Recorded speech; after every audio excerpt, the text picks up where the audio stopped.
I met a gypsy. It was one of the things that I text you about, not the whole shot device, but the scoop tires. About the scoop, these new tires that are out, is about the sanctioning bodies and whoever governs the sports of having some sort of authority. That's It's I mean, like in NASCAR, I remember back in the days, my buddy Eddie Dickerson used to be head of R&D for Rick Hendrick. Yep. And he's like, here's the rule book, and my job is to find every way I can cheat this rule book, right?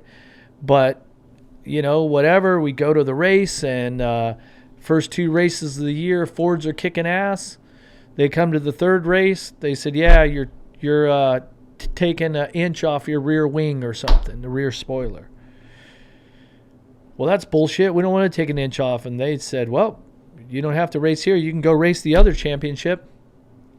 Oh, wait, there isn't one. So you can either cut your spoiler or you can load that fucking thing up and go back to the shop. Right? Like, it's a very good old boy type of mentality, but it's like authority. Yeah. And why? For the good of racing. Because their job is to govern it, but their mentality is keeping everything even. We want everybody to race together. Our sport, one of the issues with our sport as far as that is that when you have certain riders that excel, you have very few winners. I'm actually surprised that we've had as many winners this year as we had. It's been really exciting. But it's like having this authority to say, you know what, we're just going to outlaw whole shot devices. They do have it. They just don't. So I don't know. It's like having somebody to have the balls to say this was. That's exactly what it is. And so, yeah, we had briefly sort of chatted. I chimed in on one of your posts about the scoop tires, right? What's your opinion on it? So I run a Pirelli MX32 soft. Is what they call the scoop. Performance-wise, when it's sand or mud, is like exceptional. And we even have a new tire out. I should say Pirelli, a new tire that's even a blend between the two yet. But those tires are so aggressive compared to a knobby that in a perfect world, I got the spot. I get to make the decision. I'd say, here's how it's going to be in the rule book. So we go to a race. The official determines it's going to be a dry track today. No scoop tires for anyone. Okay? It rains. The officials say, hey, looks like it's going to rain for second motos. We're going to allow scoop tire. Okay?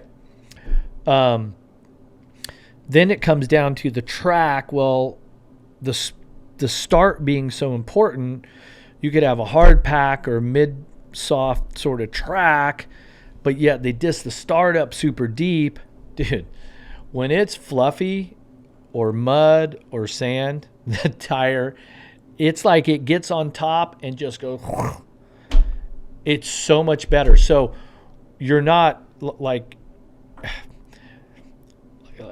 you need it for the start. So you're giving up the entire rest of the race for the first 5 seconds of the race. And all they got to do, not disc the startup, make it resemble the rest of Yeah, but do you know why they do that? I feel like I do, but I'd love to hear your opinion. It's just they want to keep the speed down coming into the first turn. And if somebody goes down, it's softer. And blah, blah. Yeah, sure. Hey, I'm fine with it. That makes sense. I'm fine with it. Yeah. But if nobody has a scoop, then nobody has an advantage. But Jeff Emig! But if you allow it, then you're going, well, shit, because how many times these guys go, oh, man, like I really didn't want to run it for the track, but I didn't want to give up the performance that it has off of the start. And especially for Supercross, it's a lot of tire. And you think about how much a Supercross track just gets demolished.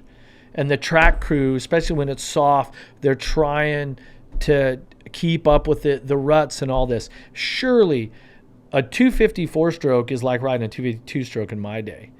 And then you've got a 500, let's say, with a huge tire, tons of torque, 65 plus horsepower, whatever they're at right now. No wonder the tracks are hammered. So once again, it's having like the authorities say, hey, look, you know what? Today we've decided no scoop tires. Maybe that's what it is. Like that's what I would do in a perfect world. Hey, it's going to rain. All right, let's maybe a scoop tire in the mud might be safer, right? But it's crazy when we were filming Moto 90s, our interviews, Jeremy had done his 2 days before me and was leaving as I was getting there. And we actually had both of our championship bikes together for the first time since 96 and 97. Essentially, these two bikes, we did photos and all this sort of stuff. You look at the tires that are on their bikes. Actually, mine was this 862A Bridgestone at the time.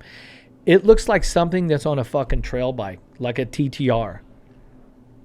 God, I'm so glad we're having this conversation. My front tire looks like a trail tire compared to what everybody uses now. Now, my last part to the tire is the roost, and that tire produces even more roost than your traditional tire. Hard to actually measure it, but... The scoop, you saying? Yeah. Oh, brother. So I can fucking measure it with my chest, yeah, dude. So you can't, motocross or supercross, but so if there's more roost coming off the back of the bike, you got to have more tear-offs, right? You're going like 20 or 30 laminates, you got roll-offs. So the more roost, especially if it's someplace like Farley where it's rock and it hurts like a mofo, right? It's harder to ride behind somebody. When I rode 125 motocross, I didn't even wear a chest protector. You ain't even going out. The same class right now is 250. You ain't riding 250 motocross without a chest pro. Bro, I won't ride fucking Parla vet track without. So I was riding today with Daniel Ricciardo. Okay. Yeah, just finally got the motherfucker on a big bike, and he's out like. So we took him because he's rode a lot of 110s, right? And then, but he's always, while he was racing, he just couldn't do the big bike thing, right? So then I get him out to Kahia. We went on a Sunday, parked way out the back, and I'm just like towing him in. He's a fucking good rider. Like, he jumps shit on a 110. I will not touch. Like, legitimately, dude. So, but it's just like getting his confidence on the big bike because he hasn't been able to do it. So I'm towing him into all the jumps on the vet track, leaves there, jumped every single jump on the vet track at Kahia Creek. Nice. And then he stayed at my joint, want to go ride. I'm like, we're going to fucking Parla. We're going to that track. It'll be way busier. There's way more jumps, but I promise you that you're going to have fun. So anyway, I think we went there we rode there Saturday and then we rode there again. Or Sunday. Oh, it would have been busy as shit Saturday. Huh? Oh, Sunday we rode there. It was pretty busy. And then we rode, it was actually insanely busy. But then, we rode there today. And like, he gets off the track today and we're packing up to leave. And he's like, bro, how the fuck do they do that? He said, a kid on a 60 roosted me and it made me shake my hands. Oh, yeah. That he's just mind blown. He's like, dude, how the fuck do they... And with pro motocross and MXGP, like the amount of... I mean, why do you think guys wear handguards and everything? Like full blown, like nose guard on your goggles, like... Yeah. It didn't used to be like that. And you look at, like, the tire alone is, like, yeah. Like I basically raced with what you would have a trail tire on some trail Did bike. You have grip? Well, tracks were pretty hard packed, so naturally you would run more of a tire. Like, basically like the Pirelli Mid-Soft, the MX32 Mid-Soft, what is sort of my normal tire now that I just kind of run everywhere. Like, what would be the middle of the road? Yeah. Right? Yeah, it's like I'm running like a MX33 or 34. 34. Yeah. So that, in our day, that was your sand and mud tire. Yeah. But when I grew up racing, that's what that was. Yeah. So you see the difference because now the bikes can pull so much more tire. And then there's so much more torque, how the power delivery is, and it just chews everything up. And it's like, motocross is what it is. They prep the tracks more. It's softer. I see the difference. You know, nobody wanted to ride Saddleback and Carlsbad, what it was like in 1982, right? Yeah. That was pretty brutal too. Yeah. It's completely swung the opposite direction of that. But with Supercross, they can't keep the track together. Yeah. And the more soft it gets, the more that then they go, okay, we're gonna run the scoop. Yeah. And I would say, limit it, regulate it somehow. If you enjoyed this content, please like and subscribe. And to listen to the full 3-hour podcast, search Gypsy Tales in your favorite podcast platform or click the link in the description below. Gypsy Gang.